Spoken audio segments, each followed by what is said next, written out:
Already there are some cracks to be spotted within the ceasefire pertaining to what parties fall under the agreement and which parties do not.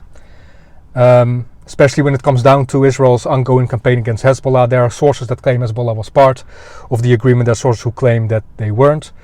Western sources say they weren't. Iranian sources says that they were.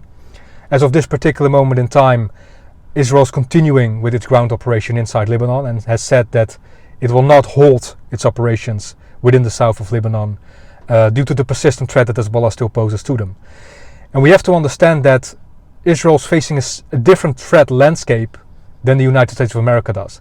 The main threat for the United States of America is the degradation of its influence within the region, whereas for Israel it's the degradation of the consistent and persistent threats they're faced with all along their borders from every angle. So yes, a ceasefire with Iran might at the very least momentarily cease hostilities between the Islamic Republic and Israel. However, it doesn't take away the threat the Houthis pose to Israel, Hezbollah poses to Israel, or Hamas poses to Israel, as well as the Iranian-backed Iraqi militias currently active within Iraq and Syria.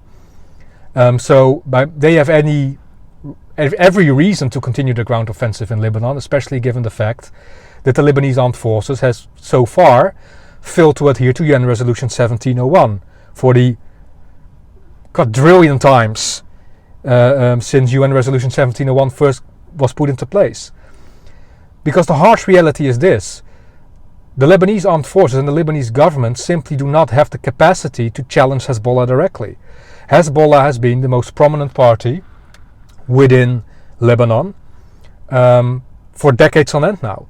And over the past few years it has only gotten stronger, being bolstered up by the Islamic Revolutionary Guard Corps, armed with over 10,000 rockets, missiles, drones, and other long-range capabilities.